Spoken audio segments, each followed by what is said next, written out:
Սա քաղաքական բեսպրիձել է, պարոն Ղուշյան։ Այսինքն Նիկոլ Փաշինյանը որոշել է,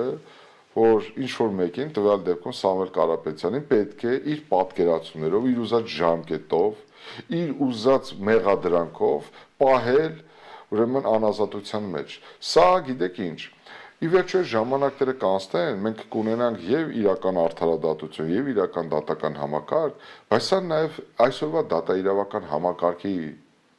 ուղված մարտահրավերը փոշիացվում է նաև նրանց հեղինակությունն ու հանրության նկատմամբ ունեցած վստահությունը։ Այսինքն մենք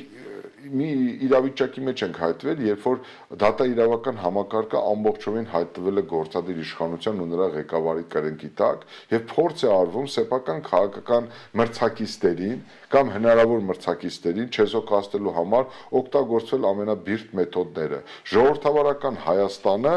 վերածվել է քաղաքական բանտի, որտեղ Նիկոլ Փաշինյանի հրահանգներով մարդիկ են անազատության մեջ հայտնվում, որոնք կարողունակ են, որոնք ներուժ ունեն, որոնք կարող են իրական մարտահրավեր նետել։ Իսկ այս քաղաքական ուրեմն իրավիճակում, այո, Նիկոլ Փաշինյանը հիմար չէ, շատ լավ հասկացել է, որ Սամվել Կարապետյանը այն միակ այսպես ասած անհատն է, որը կարող է իրական ու լուրջ գլխացավանք դառնալ իր համար եւ դառնալ իր իշխանության գերեզմանափորը։